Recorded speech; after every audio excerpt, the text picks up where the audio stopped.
Alright guys, we're going to try to do this really quick. I just tried this again in about 30 minutes and filled up my memory card here. So here's my movie collection, my DVD collection, starting here on the floor. This is where I ended the previous one. Fuck. I have roughly about 600 films.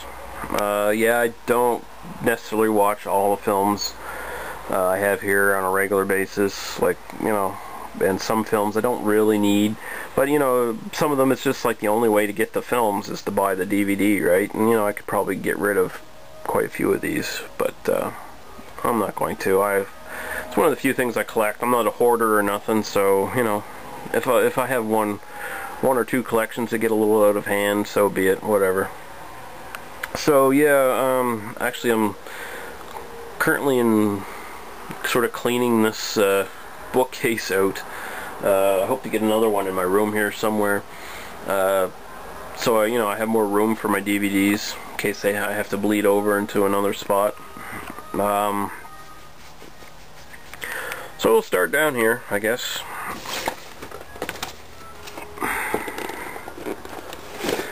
Yeah, jeez. This is my Roger Corman section here. Recently there was all these cult classic Roger Corman films released by Shout Factory, new line. They bought like 50 odd of his films. Not all films he directed, but you know, some that he directed, and others from his production companies, AIP or whatever it was that he ran. It's really cool because if you're like a fan of B movies and trashy cinema like that, like me, like I am, you finally get some like really good prints for these films, uncut, and sometimes you get like big whopping special editions for films that otherwise you never would have gotten. Thank you DVD, because you can make special editions for some of the worst films ever made, including like Star Crash here, which is a Star Wars ripoff, total Star Wars ripoff and cash-in. It's a totally inept, crappy film with David Hasselhoff in an early role of all people, but at the same time it's really fun and cheesy and stupid, and it's good to finally get it on a DVD. And then you get like actual classic B movies like Piranha here. Get a big special edition. Over here, war films. I don't have this organized very well, by the way. It's just like sort of vaguely organized. You got Saving Private Ryan, Quentin Tarantino's Inglourious Basterds, which is a spaghetti western basically set in World War II. And it's not really a remake of the original Inglourious Basterds, but he sort of like took the concept of a Men in the Mission film and took the title from this really sort of cheesy sort of exploitation war film. It's a lot of fun though. It's a bad movie, but it's a good bad movie. And of course Quentin Tarantino's one is excellent. I thought he did a really good job. Let's see what we got here. These are mostly crime films. I got some Blaxploitation films like the Shaft films, Superfly, Cleopatra Jones, Coen Brothers collection,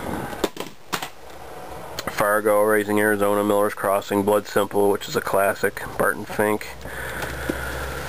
What fell out here? Good.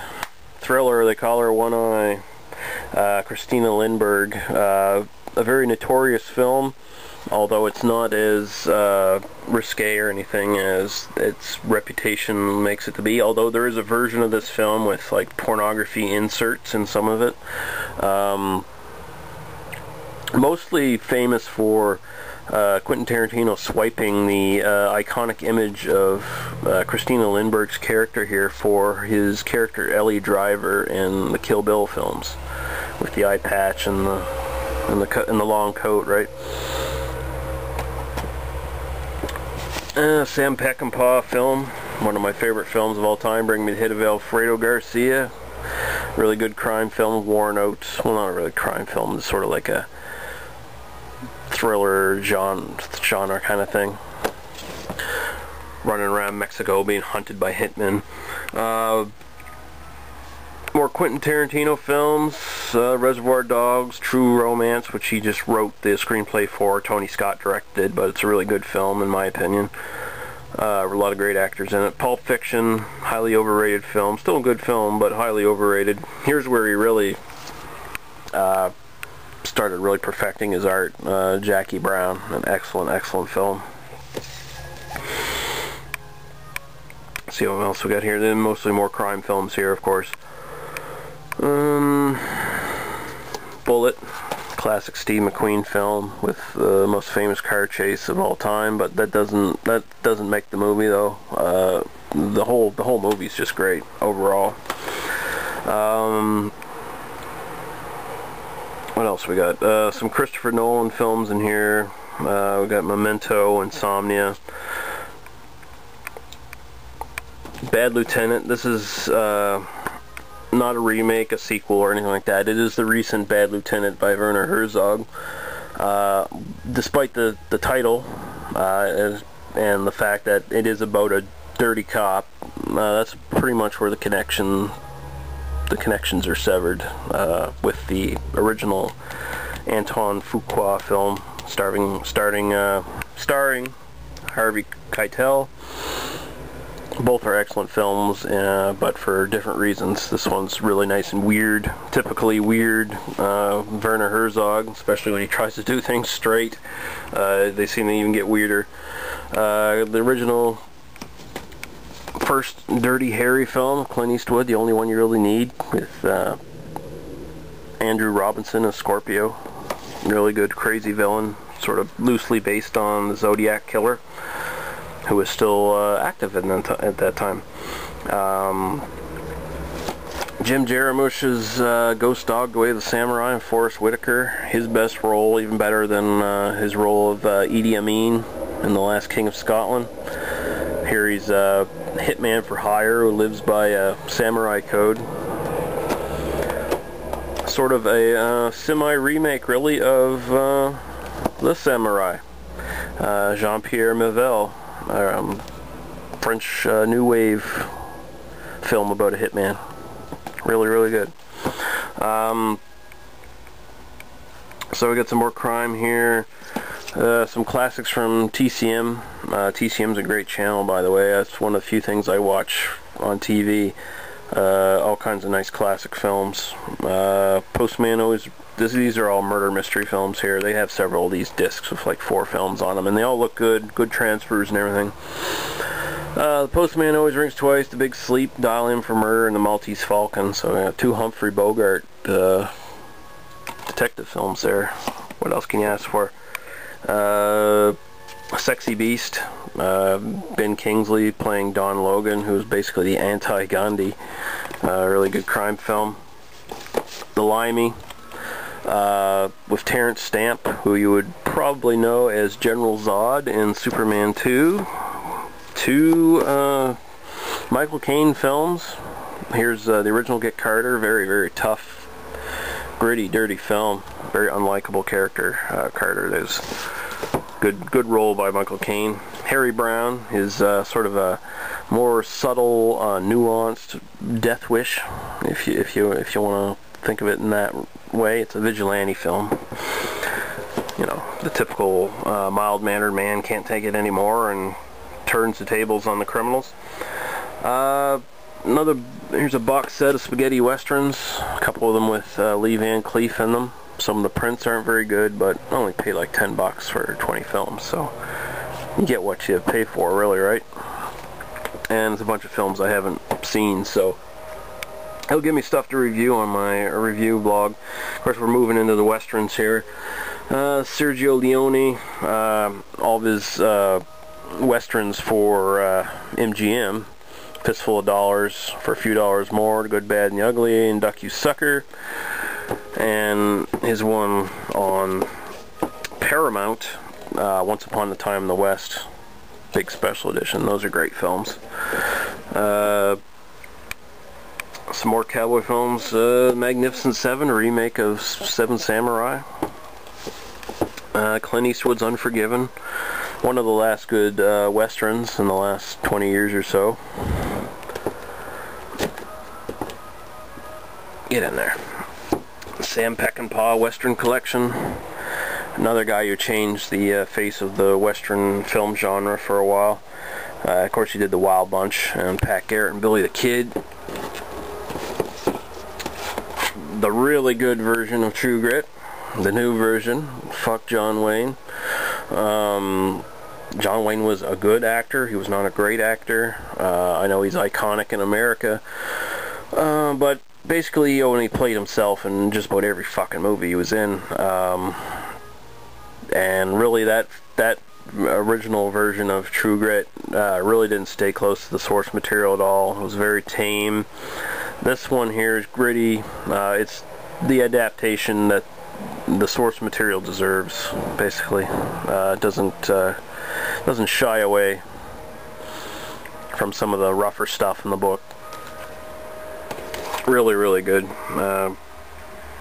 Jeff Bridges just knocks it right out of the park. Totally loses himself in the role. Unlike John Wayne, who just played himself. Like, fuck that.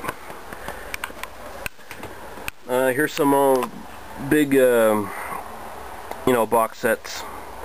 A lot of these are from Mill Street Entertainment. They just, they buy up public domain films, release them in big box sets for like $10. Like, how can you lose? Get 50 films for $10. Horror, drive-in, martial arts, more drive-in classics. These ones are all from Crown International Pictures. Their library of films, lots of sexploitation, crime, and well, basically mostly sexploitation, horror kind of films. Like they got like the Pom Pom Girls and Malibu Beach and Van Nuys Boulevard, and a couple like murder thrillers and stuff like that. Some pretty good stuff in there, actually. Some pretty good prints, actually, in that one, too. A lot of times you get really shitty prints. You get edited, chopped up films. Not in the case of that one. That one, actually, I don't think there's anything that's particularly been edited in those ones. They managed to get some pretty good cuts of the films. Lots of horror films here. Another Werner Herzog film, one of my favorite directors, Klaus Kinski. The remake of Nosferatu, better than the original, the silent original. That might be sacrilege in some people's minds, but screw it.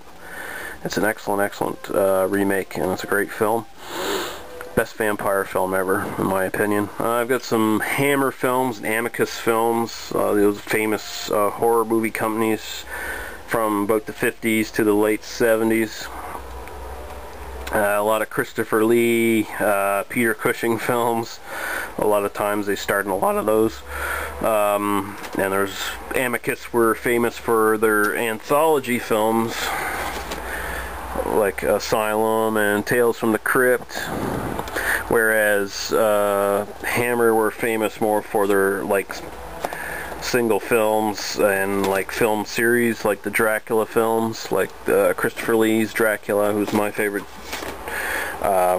One of my favorite Draculas, Taste the Blood of Dracula, the best film title for a horror film ever, in my opinion. Yeah, good stuff there. Some comedies and documentaries, and basically all through here, and animated films too. Like we got the recent Batman animated film, Under the Red Hood, which is really good. Hellboy animated film. Venture Brothers, really good TV show, one of the few TV shows I watch. Some more comedies. Hunter S. Thompson, Fear and Loathing in Las Vegas, the adaptation of his book. Johnny Depp, of course, in that one, and Bill Murray playing Thompson in Where the Buffalo Roam. And I got a couple documentaries on Thompson as well. Buy the Ticket, Take the Ride, and Gonzo, the life and work of. And one of my favorite rock bands of all time. Two documentaries on them there. Into the Century, which is really a really great documentary. And Ramones Raw, which is more of like a touring documentary, which isn't as great, but it's still really good. And the Doors soundstage performances, that's a really good DVD as well. Monty Python and the Holy Grail. Black Dynamite. Such a good recreation and parody and homage of blaxploitation films that sometimes it's really hard to tell the difference between that and the real deal. Like, it's just done that well. Best film of 2009 when it was released, I guess it was, in my opinion. My favorite film of all time, The Big Lebowski. I've probably watched this film so many times. Back when I used to rent it on VHS, I think I wore out the tape from the store I kept renting it from. I rented at least like 3 or 4 times a month. See here. Tenacious D, Pick of Destiny, that's pretty amusing. Weird Science, classic. I had to get that. It was dirt cheap, so I figured I'd get it.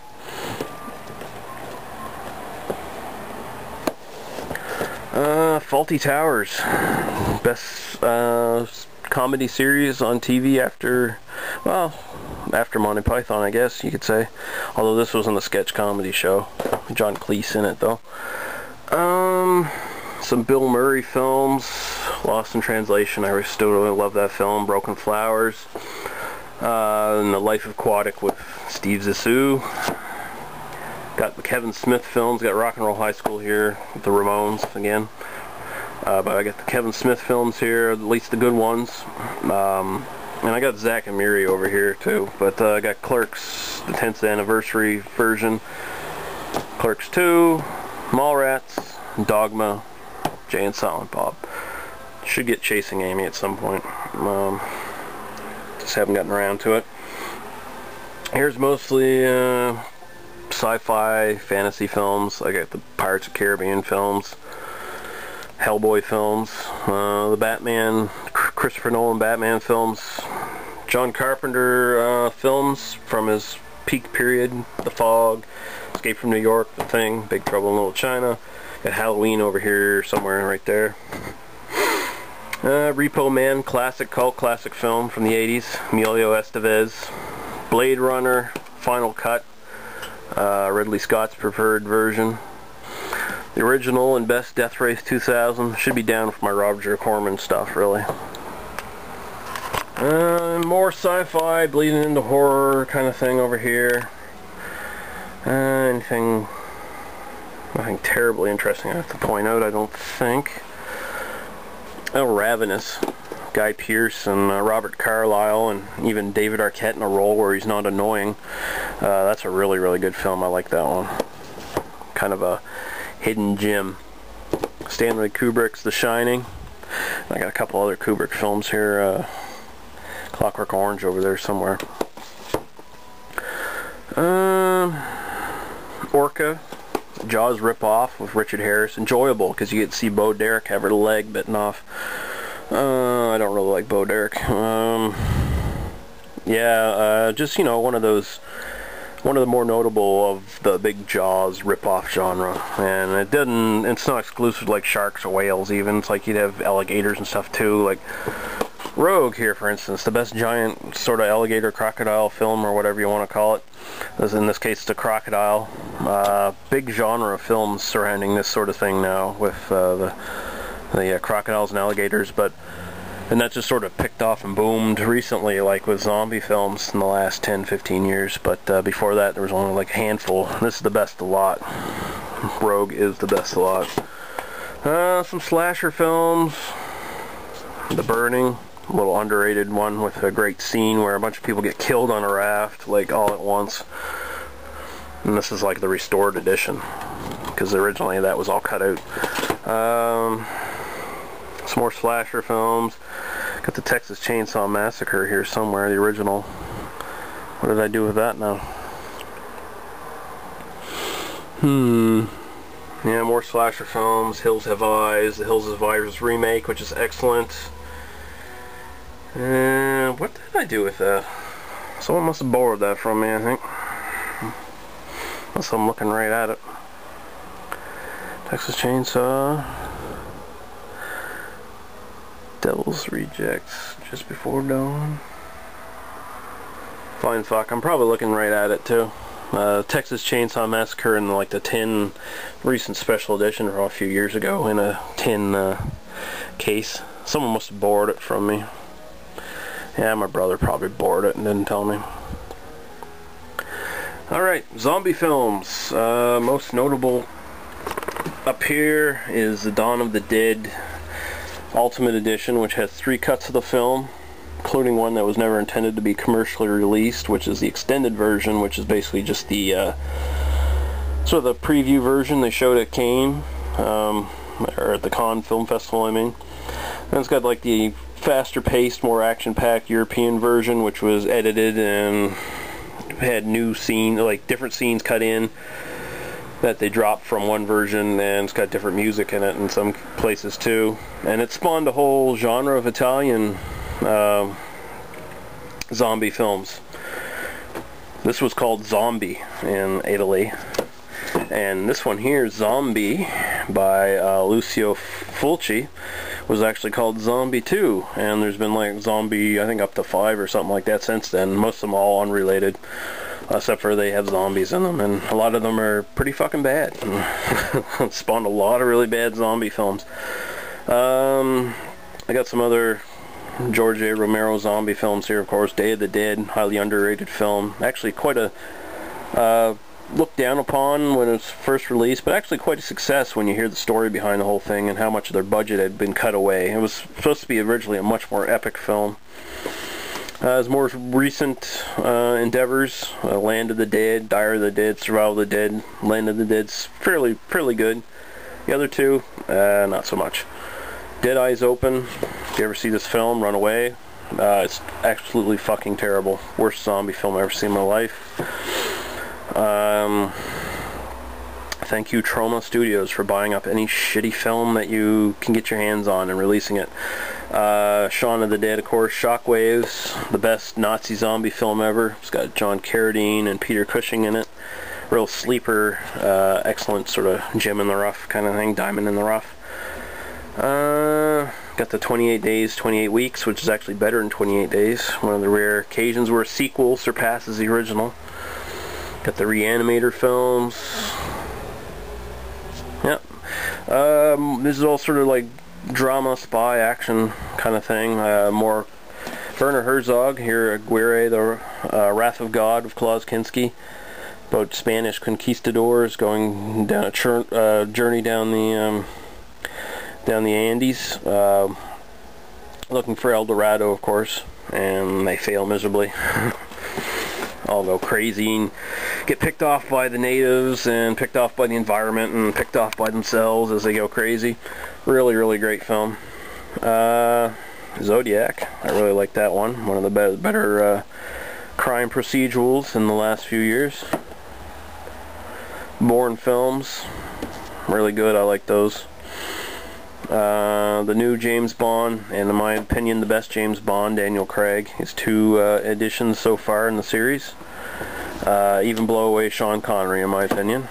But that's just me. Yeah, and because the box sets never are going to ever come out, although they've been promised forever, Kill Bill and the Grindhouse films with Planet Terror and Death Proof. The box set was released for the Grindhouse ones, but it was only Blu-ray apparently, so screws me because I don't have a Blu-ray player. I'm not buying one, so fuck that. I bought the 2 separate editions. I guess I can live without the all the extras and the trailers and all that stuff that were promised. Kill Bill does for martial arts pictures and to some extent spaghetti western pictures what Once Upon a Time in the West did for westerns, and that it sort of raked in all the mythology and stuff. Well, all the previous, this one here is based on all kinds of films from the old American Western genre. Like a lot of iconic imagery and themes and stuff are like lifted directly from some of those classic films and put it together into sort of like this almost end times mythology in the case of this film. And really, Quentin Tarantino, this is his Once Upon a Time in the West, but set with martial arts and it's a revenge film, much like Once Upon a Time in the West was. And he further went with those themes a bit in Inglourious Bastards too. In a way, Inglourious Bastards is kind of a remake of this. Follows sort of the same themes, right? But like, yeah, the Kill Bill films, he just brought together all these old Shaw Brothers cliches, iconic imagery from all the other martial arts films, Bruce Lee's jumpsuit that the bride's wearing here, and, you know, brought them all together and sort of made his own sort of like mythological film, basically. That's basically what they were doing. Okay, so that's it for that. Doing better here on time. First time I was already about 30 minutes by this point. Yeah, so that's all you need to see there. And finally, my Japanese film section. One of my favorite directors, Akira Kurosawa. If you don't know who he is, you probably at least know his films. Seven Samurai, which the Magnificent Seven down there was remade from. And this film, and a lot of his other samurai films specifically, drew a lot from the classic American westerns, which I was just talking about with Once Upon a Time in the West. So essentially that's a western, Seven Samurai. And his other most well-known film, Yojimbo, is also a western. And Yojimbo was remade, and I think a lot of people probably know this by now, but A Fistful of Dollars, Sergio Leone, and that sort of skyrocketed an already existing spaghetti western genre into what it was eventually known as. Made it most popular. Like, after A Fistful of Dollars came out, everyone ripped off that film and ripped off all of his subsequent films. And that's where the real style and imagery and stuff from the genre really came from, was the Sergio Leone films. Before then, there were some Italian westerns, but they didn't have what Sergio Leone's films had. And he ripped most of that stuff off from Akira Kurosawa in his films, Yojimbo, Seven Samurai. And in return, Akira Kurosawa lifted a lot of his stuff from old American westerns, so it's like a continuous circle. Really interesting, I thought. You just might think it's stupid, whatever. Some other his films, Rashomon, a really great classic film based on one short story in a book of stories. Stray Dog and Drunken Angel, two of his film noir films. Of course, they star his iconic collaborator in the actor Toshiro Mifune for a lot of his early films anyway. The Hidden Fortress.